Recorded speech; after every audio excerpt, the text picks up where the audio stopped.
మేడ్చల్ మల్కాజ్గిరి జిల్లా కలెక్టర్ మనోజ్ చౌదరి మల్కాజ్గిరి ప్రభుత్వ ఆసుపత్రిని ఈ రోజు ఆకస్మికంగా సందర్శించారు.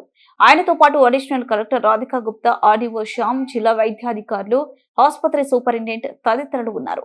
ఆసుపత్రిలో రోగులకు అందుతున్న వసతులు, సదుపాయాలు ఇంకా ఏర్పడాల్సిన లోటుపాట్ల గురించి అధికారులు, డాక్టర్లతో కలెక్టర్ సమీక్ష నిర్వహించారు.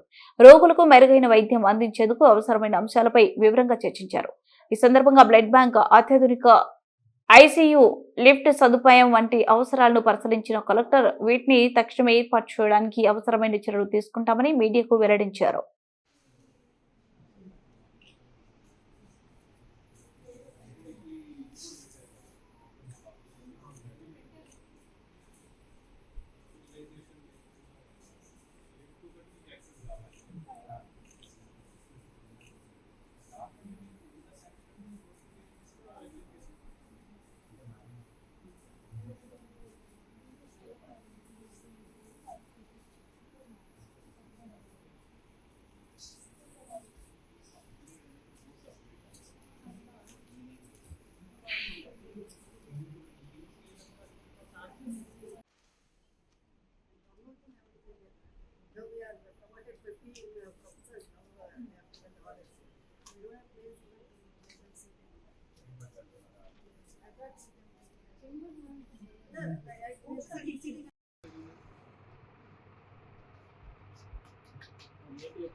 ఇప్పుడు జూలై నడుస్తుంది కదా, జూలై అనుకుంటే ఆగస్ట్, సెప్టెంబర్ లో ఉన్నది.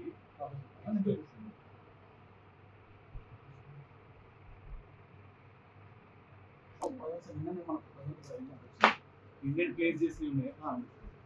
ఇండియన్ ప్లేస్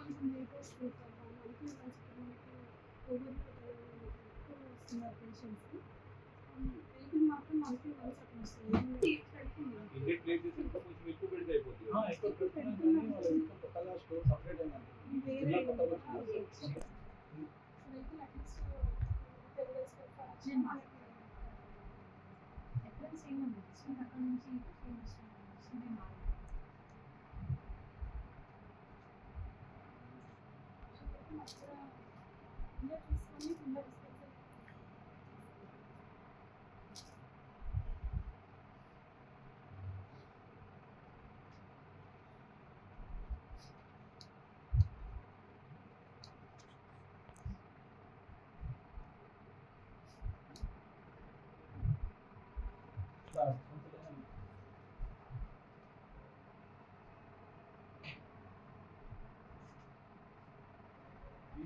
ఆధార్ కార్డ్స్ తీసుకుని ఫార్మసీకి వస్తారు కదా, ఫస్ట్ కింద మెడిసిన్స్ కాదు, టీహెచ్ఎంఎస్ అని ఆన్లైన్ ప్రసారంలో చేసి పేషెంట్ సింగిల్ అది ఏది కానీ మనకు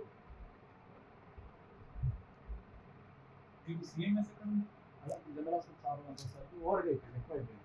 సో మనం మంత్లీ 2 టైమ్స్ పంపించాలి, కొంచెం సపోర్ట్గా లేదు, నాకు ఇబ్బంది అవుతుంది.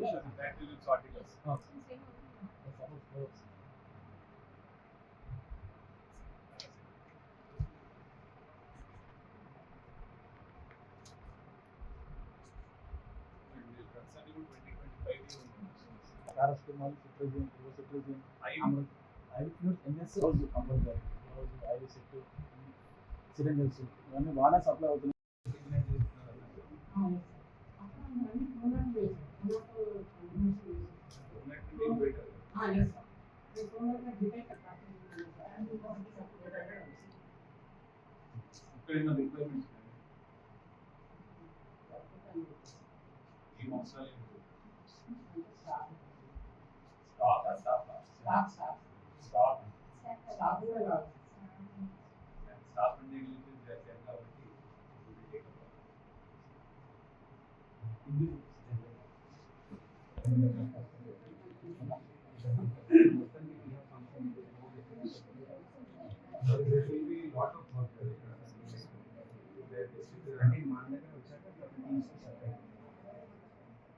Once that is functional, so this will not be operational here.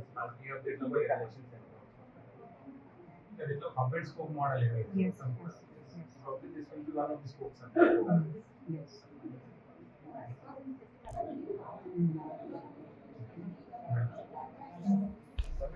మొత్తం 170 ప్రైవేట్ స్కూళ్ళు 50 government school sir.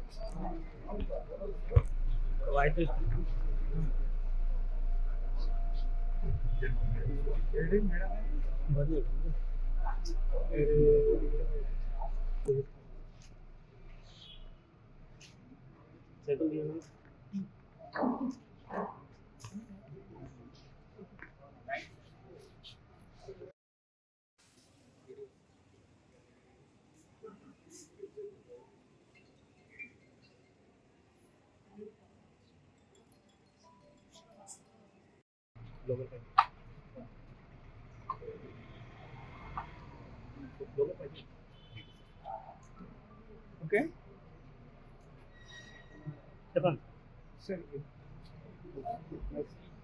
Medchal Malkajgiri జిల్లాలో ఉన్న మన district come government general hospital దీంట్లో ఉన్న డిఫరెంట్ రిక్వైర్మెంట్స్ ఏవైతే ఉన్నాయో ఈరోజు మన అడిషనల్ కలెక్టర్ లోకల్ బాడీస్ గారు అదేవిధంగా superintendent and the team of doctors అందరూ కూడా కలిసి విజిట్ చేయడం జరిగింది. దీంట్లో మనకి ప్రధానంగా చూసినట్లయితే ఐసీయూ కావచ్చు, ఆపరేషన్ థియేటర్ కావచ్చు, బ్లడ్ బ్యాంక్ కావచ్చు, ఇతరత్ర రిక్వైర్మెంట్స్ అనేవి వారు ఆల్రెడీ స్పష్టంగా చెప్పున్నారు. దానికి సంబంధించి ప్రజలకు ఎక్కడా కూడా పేషెంట్స్కి ఇబ్బంది కాకుండా వారి ఆరోగ్యరీత్యా ఇక్కడికి ఏదైనా సమస్యతో వచ్చినప్పుడు కంప్లీట్గా క్వాలిటీ హెల్త్ కేర్ అనేది మనం ప్రొవైడ్ చేయడానికి ఈ అవసరాలన్నీ కూడా కేటర్ చేస్తే బాగుంటుంది అనేది వారు చెప్పున్నారు. దీంట్లో భాగంగానే మనం ఆల్రెడీ ఎస్టిమేట్స్ అనేవి కన్సర్న్డ్ టీజీఎంఎస్ ఐడిసి వాళ్ళ దగ్గర నుంచి తీసుకొని రిక్వైర్మెంట్స్ అన్నీ కూడా తప్పకుండా డిస్ట్రిక్ట్ లెవెల్లో మనం అప్రూవల్ ఇచ్చి త్వరలోనే ఈ పనులన్నీ కూడా స్టార్ట్ అయ్యే విధంగా చూసుకుంటాం. అదేవిధంగా మనకి కోవిడ్లో ఎస్టాబ్లిష్ చేసిన టాప్ ఫ్లోర్ కావచ్చు, దాన్ని కూడా ఫంక్షనల్ ఏ విధంగా చేయొచ్చు, దానికి కూడా పేషెంట్స్ని అక్కడ వరకు తీసుకెళ్ళడానికి కావాల్సిన లిఫ్ట్ కావచ్చు, ఇతరత్ర ఫెసిలిటీస్ అన్నీ కూడా ప్రొవైడ్ చేసే విధంగా దాని మీద యాక్షన్ ప్లాన్ కూడా రెడీ చేయమని ఆల్రెడీ సూపరింటెండెంట్ గారికి చెప్పుకున్నాం. అల్టిమేట్గా మనకి గవర్నమెంట్ సైడ్ నుంచి క్లియర్ ఇన్స్ట్రక్షన్స్ ఉన్నాయి. పేషెంట్స్ మనకి గవర్నమెంట్ హాస్పిటల్స్కి వచ్చినప్పుడు వాళ్ళకి affordable and quality health care అనేది మనం ప్రొవైడ్ చేయాలి. ఎక్కడా కూడా సదుపాయాల్లో ఎటువంటి కాంప్రమైజ్ లేకుండా మంచిగా వాళ్ళందరూ వచ్చినప్పుడు ఓవరాల్గా వాళ్ళని హెల్తీగా ట్రీట్ చేసి పంపించే విధంగా చూసుకోవాలన్న ఉద్దేశంతో ఈరోజు మనం ఈ జనరల్ హాస్పిటల్ కూడా విజిట్ చేసి రిక్వైర్మెంట్స్ అన్నీ మీట్ అయ్యే విధంగా టేకప్ చేస్తాం.